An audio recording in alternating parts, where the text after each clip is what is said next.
අද මම කතා කරන්නේ ස්පෑම් වින්දනය පිළිබඳව. ස්පෑම් වින්දනය කරන එක හොඳද? මේක නරක දෙයක්ද? මේකේ අතුරු විපාක තියෙනවද? මේ වගේ ප්‍රශ්න ගණනාවක් තියෙනවා. ඒ වගේම මේ සම්බන්ධයෙන් තියෙන විවිධ වැරදි මත මිත්‍යා මතත් කිහිපයක් තියෙනවා. ඒ නිසා අපි අද මේ පිළිබඳව ඇත්ත දැනගනිමු. මම හැම විටම උත්සාහ කරන්නේ ඔබට නිවැරදි සෞඛ්‍ය දැනුම ලබා දෙන්න. ඒ නිසා ඔබ හිතනවා නම් මගේ YouTube channel එක ඔබට ප්‍රයෝජනවත් කියලා subscribe කරන්න. ඒ වගේම ඊට එහා පැත්තේ තියෙන bell button එකත් click කරන්න. මගේ වැඩසටහන් පිළිබඳව එසැනින්ම දැනගන්න. ස්පෑම් වින්දනය කියලා කියන්නේ නරක දෙයක්ද? නැහැ. ස්පෑම් වින්දනය කියලා කියන්නේ බොහෝ දෙනෙක් සිදු කරන ස්වභාවික ක්‍රියාවක්. ඒ වගේම සතුට ලබා ගැනීම සඳහා තියෙන ඊටම ආරක්ෂිත ක්‍රමයක්. එයි මම එහෙම කියන්නේ. ස්වයං වින්දනය කිරීමෙන් කිසිවෙක් ගැබ් ගැනීමකට ලක් වෙන්නේ නැහැ. ඒ වගේම ලිංගිකව සම්ප්‍රේෂණය වන රෝගවලට ගොදුරු වෙන්නේත් නැහැ. ඒ නිසා තමයි මම කියන්නේ මෙය ඊටාත්ම ආරක්ෂිත සතුට ලබා ගැනීමේ ක්‍රමවේදයක් කියලා. ඉස්සෙල්ලාම අපි බලමු ස්වයං වින්දනය යෙදීමෙන් තියෙන වාසි මොනවද කියලා. මේන් ඔබ ලිංගික තෘප්තියටපත් වෙනවා. ඒත් සමගම ඔබේ ආතතිය දුරු වීම සිද්ධ වෙනවා. විශේෂයෙන්ම ලිංගික ආතතිය දුරු වීම සිද්ධ වෙනවා. ඒ විතරක් නෙවෙයි ඔබ රිලැක්ස් වීමකට ලක් වෙනවා. ඔබේ මූඩ් එක ඉහළ යනවා. හොඳ මූඩ් එකක් ලැබෙනවා. ඒ වගේම නිින්ද ඉතා හොඳින් ඔබට ලැබෙනවා. ඒ වගේම පිරිමි අය මේ ආකාරයට ස්පෑම් වින්දනය යෙදීම මගින් ශුක්‍ර මෝචනය නිතර සිදු වෙනවා. ඒත් සමගම උන්ට පුරස්ත ප්‍රන්තියේ පිළිකා හැදීමේ අවදානම යන්තරමකට අඩු වෙනවා කියලා සොයාගෙන තියෙනවා. ස්පෑම් වින්දනය යෙදීම මගින් ඇති වෙන්නට පුළුවන් අහිතකර විපාක මොනවද? එක අහිතකර විපාකයක් තමයි සමහර අය ස්පෑම් වින්දනය යෙදුනට පස්සේ පසුතැවිලි වෙනවා. ඒ අයට කිසියම් වරදකාරී හැඟීමක් ඇති වෙනවා. අපි කියන්නේ ඒ ගැන ගිල්ට් එකක් ඇති වුණා කියලා. එතකොට එහෙම වෙන්නට ප්‍රධාන හේතුවක් තමයි ඒ අයගේ ආගමික පසුබිම, සංස්කෘතික පසුබිම. ඒ අනුව ඒ අයට හිතෙනවා Taman කළේ වැරද්දක් කියලා. එතකොට එය දීර්ඝකාලීනව Tamanට මානසිකව බලපාන්න පටන් ගත්තොත් අහිතකර විදිහට Tamanගේ මානසික සෞඛ්‍යයට බලපාන්න පුළුවන්. ස්වයං වින්දනයේ යෙදීමෙන් ඇතිවෙන්නට පුළුවන් තවත් අහිතකර විපාකයක් තමයි එයට ඇබ්බැහි වීම. එතකොට කොයි දෙයකට වුණත් අපි දන්නවා ඇබ්බැහි වුණාම ඇතිවෙන්නට පුළුවන් බලපෑම වැඩි. දැන් ස්වයං වින්දනයට කෙනෙක් ඇබ්බැහි වුණා කියලා අපි දැනගන්නේ කොහොමද?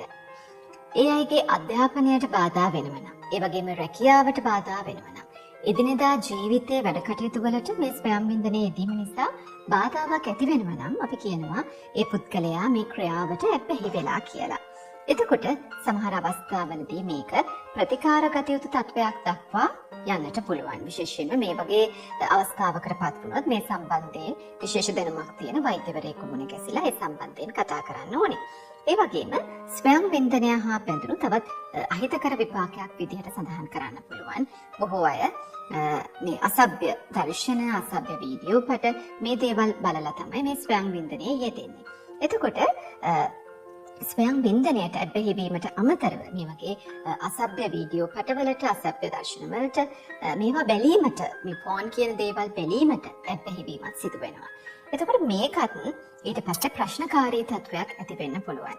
ඒ වගේම මේ ස්වයං වින්දනයට සහ මේ ෆෝන් වලට ඇබ්බැහි වීම වැඩි වීමත් සමගම ඒ පුද්ගලයාගේ සම්බන්ධතා වලටත් මේක ප්‍රශ්නයක් වන්නට පුළුවන්. විවාහක පුද්ගලයෙක් නම් Tamanගේ සහකරු සහකාරිය සමග එහෙම නැත්නම් ආදරය කරන පුද්ගලයෙක් නම් මේ Taman ආදරය කරන කෙනා සමග විවිධ ප්‍රශ්න ඇති වෙන්නට මේ ඇබ්බැහි වීම හේතුවක් බවට පත්වන්නට පුළුවන්.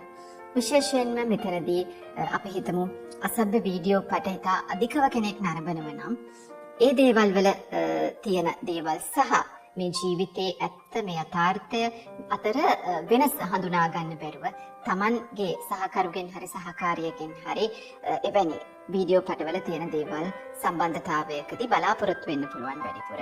එතකොට මේ වගේ අවස්ථාවලදී මේ රිලේෂන්ෂිප් ඉෂුස් එහෙම නැත්නම් මේ සම්බන්ධතාවකදී විවිධ ප්‍රශ්න ඒ දෙදෙනා අතර හට ගන්නවා. ඉතින් මේ ආකාරයට ස්වයං වින්දනයට ඇබ්බැහි වීම සහ මේ අසභ්‍ය වීඩියෝ පටවලට ඇබ්බැහි වීම නිසා විවිධ ප්‍රශ්න හට ගන්න පුළුවන්. එහෙම ප්‍රශ්න හටගත්තොත් අනිවාර්යෙන්ම ඒ සම්බන්ධ දැනුමක් තියෙන පළපුරුද්දක් තියෙන වෛද්‍යවරයෙක් හරහා ඒ සම්බන්ධ උපදෙස් ලබා ගන්න ඕන. ස්වයං වින්දනයේ යෙදෙන කෙනෙක්ට ඇති වෙන්න පුළුවන් තවත් අවාසියක් තමයි ඒ අය ස්පෑම් වින්දනය සඳහා භාවිතා කරන ක්‍රමය සහ තීව්‍රතාවය මත ලිංගික අවයවවල සංවේදීතාවය අඩු වෙන්න පුළුවන්. ඒතර ඒක සමහරක් අවස්ථාවලදී අය සහකරුවෙක් සහකාරියක් සමග සම්බන්ධ වීමේදී අවාසි සහගත තත්වයක් බවට පත් වෙන්න පුළුවන්. ස්වයං වින්දනය හා බැඳුණු මත ගණනාවක් තියෙනවා. බොහෝ දෙනෙක් හිතාගෙන ඉන්නවා ස්වයං වින්දනය කිරීම මගින් ඇඟ කෙට්ටු වෙනවා කියලා. ඒ වගේම ශාරීරිකව දුර්වල වෙනවා කියලා. මදසරු භාවයට පත් වෙනවා කියලා. අනාගතයේදී ලිංගික අප්‍රාණිකත්වයක් ඇති වෙනවා කියලා. එහෙම මත තියෙනවා. නමුත් මේ කිසිදු මතයක සත්‍යතාවයක් නැහැ. ඒ වගේම තවත් සමහර අය හිතනවා මේ දිගටම ස්වයං වින්දනය කිරීම මගින් පිරිමි අයගේ ශුක්‍රාණු ප්‍රමාණය අනාගතයේදී අඩු වෙයි කියලා. ඒ වගේම ඒ අයගේ පිරිමි ශිශ්නයේ කිසියම් වෙනසක් සිද්ධ වෙන්නට පුළුවන් කියලා. ඒතර මේ කිසිම මතයක විද්‍යාත්මකව තහවුරු කරපු සත්‍යතාවයක් සොයා ගන්නට නැහැ. ස්වයං වින්දනයේ තියෙන හොඳ පැත්ත, නරක පැත්ත, ඒ වගේම ඒහා බැඳුණු විවිධ මතවල ඇත්ත නැත්ත පිළිබඳව තමයි මා ඔබව දැනුවත් කළේ. ඒ වගේම සඳහන් කරන්නට ඕනේ මෙය ඉතා ආරක්ෂිත ක්‍රමවේදයක් සතුට ලබා ගැනීම සඳහා. එහෙමනම් ඔබෙන් සමුගන්නවා තවත් දවසක මුණ ගැහෙන්න.